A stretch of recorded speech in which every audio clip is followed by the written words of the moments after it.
If Africa was a soccer team, which different positions do different countries play? If Africa was a soccer team, Kenya could be a striker. Why?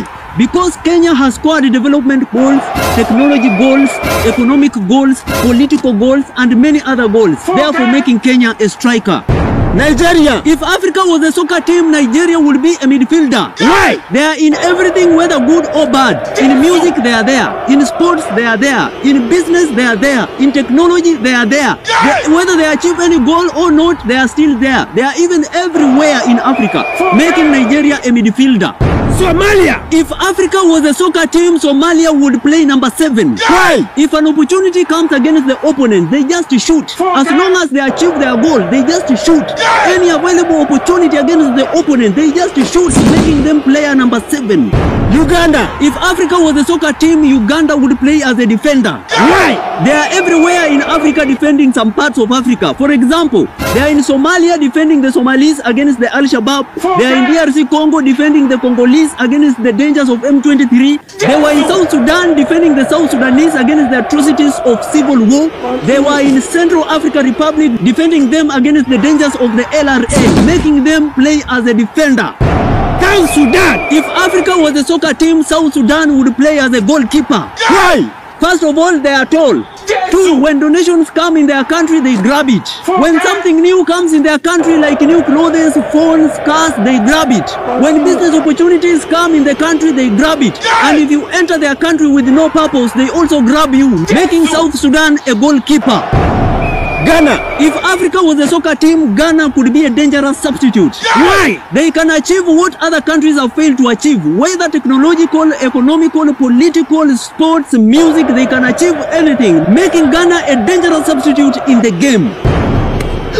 Rwanda. If Africa was a soccer team, Rwanda could be a soccer ball itself. Why? Because the ball is there to be kicked, and whether it is kicked towards the francophone or whether it is kicked back towards the anglophone side, its work is to roll and enter the balls. That is why Rwanda is responsible for good technological goals, development goals, political goals, economical goals, good leadership goals, and many other goals, including anti-corruption, making Rwanda the ball itself. Ethiopia. If Africa was a soccer team, Ethiopia would be a linesman. Why? Their work is to show other African countries that if you are to score any goals, there are procedures to follow. If you want a good electric train, follow this way. If you want good airline system, follow this way. If you want not to depend on foreign powers, follow this way. Because us as Ethiopia, we were not colonized, therefore making Ethiopia a linesman in the game. Okay. South Africa. If Africa was a soccer team, South Africa would be a coach. Why? Because South Africa has experienced very many things which other countries are getting a lesson from South Africa. Because other countries want to achieve like South Africa in politics, economics, technology, and many other things, including hosting the World Cup, therefore making South Africa the coach. Tanzania. If Africa was a soccer team, Tanzania would be a referee. Why? During COVID period, the whole world was locked up while Tanzania was still moving up and down freely. They were acting as a determinant as to whether COVID is killing people or not. They were the ones having the whistle, therefore making Tanzania a referee in the game. Burundi and Djibouti. If Africa was a soccer team, Burundi and Djibouti would be ball boys. Why? Because those countries are small and their work is to throw the ball back on the field and let the big boys play, and therefore making Burundi and Djibouti ball boys in the game. USA, UK and France. If Africa was a soccer team, USA, UK and France would be the funders and the owners of the team. Why? Because for them to continue funding the team and making the team prosper, you have to play the way they want. Russia and China. If Africa was a soccer team, Russia and China would be new buyers who want to buy African team from their previous owners. Why? Because they want them to change the game so that they can play according to their interests. It is up to you to use these words the way you want and leave us alone. What is happening between Israel and Palestine? This is what is happening between Israel and Palestine. On October 7th, Palestinian militant group Hamas launched an attack on Israel by land, by sea, and by air. It was the first time Hamas directly invaded Israel. It is described to be same as the September 11th moment in the US. It is the worst surprise attack carried out by Hamas in 50 years. They attacked homes, civilians, properties. Over 1,500 people died, thousands injured, and hundreds kidnapped. Was this war planned or abrupt? No one saw it coming, but at the same time, it was not a surprise. The last time serious violence broke out between Israel and Palestine was in 2021, but it was nothing like this. And therefore, Israel promised swift and furious retaliation, saying that they were to launch a complete siege on Gaza. Jesus is Lord. The bombings are going on and the ground offensive is to be launched soon. It is an urban warfare on one of the most densely populated areas on earth. But how was Israel formed? Israel is the only Jewish nation in the world, and it didn't officially exist till 1948. But Israel and Palestine have been having history of violent dispute over land, political control, and resources dating back to few thousand years. Both Muslims and Jews have strong religious and cultural ties towards the region dating back to 4,000 years ago. And Abraham is considered to be the father of the two religions. Oh. And how do the Israeli claim that part of the world as their home? According to them, God told Abraham to settle in Canaan, which is modern-time Israel. In 1000 BCE, King Saul established the Israelite monarchy. King David followed, then his son Solomon, who later built a Jewish temple in Jerusalem. This historical legacy is partly why Israel claimed that that part of land was theirs, which was later occupied by other groups including Persians, Greeks, Romans, Arabs, Egyptians, Fatimids, Seljuks, Crusaders, Mamluks, and the Ottomans. They therefore called the place Palestine, which was having the Arab majority and the Jewish minority. But they were both claiming that the land, Palestine, was theirs. So how important was this area of conflict? Before I tell you how important this area of conflict was, this to let you know that this information is powered by the Breaking news. Ladies and gentlemen, Apache Municipality now goes international. Listen, the Broadway Guesthouse Apache delivers the greatest sense of class, hospitality and comfort in the heart of Apache Municipality. This is where affordability, hospitality and good life mingle. After a tedious journey or hectic day at work, you need to chill out and kingly spend a night on a neat bed and wake up to a super breakfast on the table in a classy restaurant. The Broadway Guesthouse Apache is the ultimate remedy. Come for tidy self-contained rooms, DSTV showing on a wide screen, pool table and a modern bar with all kinds of drinks like soda, water, beer, wines and spirits. The safety and security of all our guests is a top priority. Simply loop in the easily accessible Broadway Guesthouse located at Upper Center on the Liradogo Road and get away in style. Book a room or inquire on telephone number 0200 954 252. The Broadway Guesthouse Apache, a place to see and to be seen. Chill there, always. So how important was this area of conflict? Many consider this site to be home and sacred by Jews, Muslims and Christians. During the transition though, the Jews were forced to flee the area, creating a dispersion of people from their homeland. But in Europe, the Jewish people started facing persecution and suppression. So in 1880, they decided to migrate back to the promised land, which was Palestine, occupied by the Ottoman Empire by that time. And by 1914, there were a total of 75,000 Jews in that area.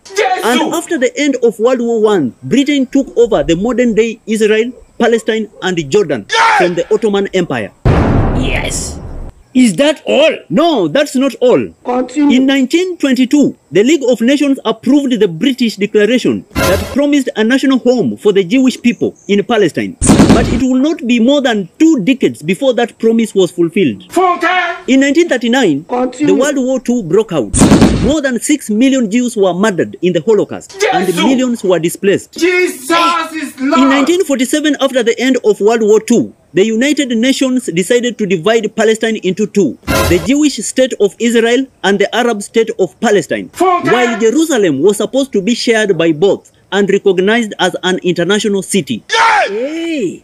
Israel agreed to the partition, borders were drawn between the 2 states, but the Arab residents, the Palestinians, were dissatisfied with the decision, saying that they were favoring the Jews. Violence broke out again.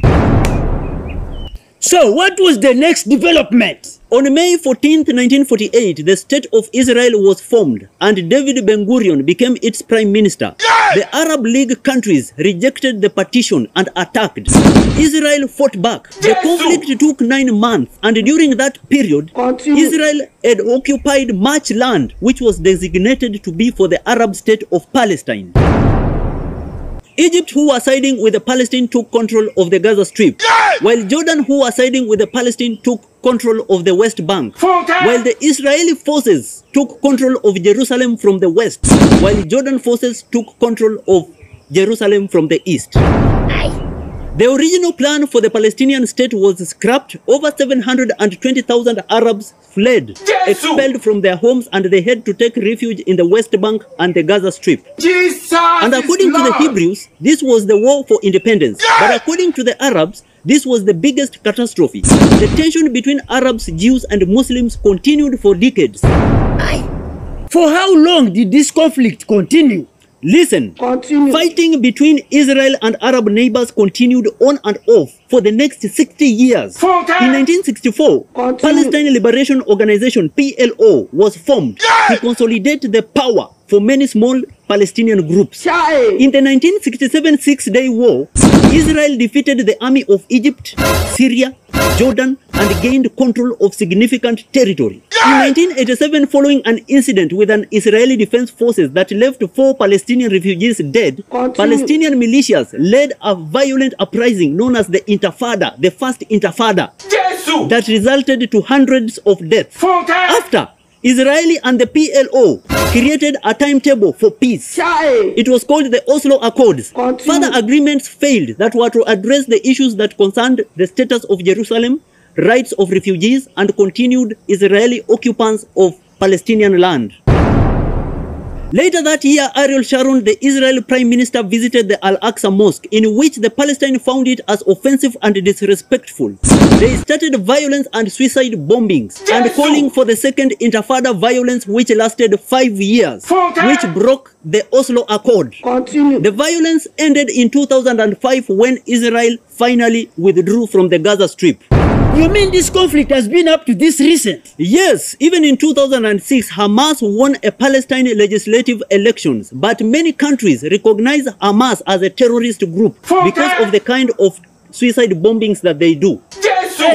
So in 2017, the Hamas negotiated for the formation of the Palestinian state using the 1967 borders, but they did not recognize Israel as a state. Israel did not accept. The conflicts are still on. Countries are still negotiating for peace, and the place still remains significant for different religious and ethnic backgrounds. So how can you bring us up to speed concerning this? Listen, most Palestinian refugees and descendants live in Gaza and the West Bank. Israel won't allow them to go back to their homes. Israel claiming that this would overwhelm the country and threaten their existence as a Jewish state. Jerusalem remains as the holiest place on earth for the Jews, Christians, and Muslims, while the Israelis claim that the whole of Jerusalem is the capital city of Israel, while the Palestinians claim that east of Jerusalem is the capital of their future state. For the past 50 years, Israel has been building settlements in Jerusalem, settling over 600,000 Jews there. But according to the Palestine, that act is illegal under international law. Most peace deals brokered has been unsuccessful because Palestinians claim that they are always one-sided and therefore bringing about violence, anger, and distrust. And the areas of conflicts is majorly the West Bank, Gaza Strip, and the east of Jerusalem, bringing about what you saw on 7th October 2023. Subscribe to my YouTube channel for more.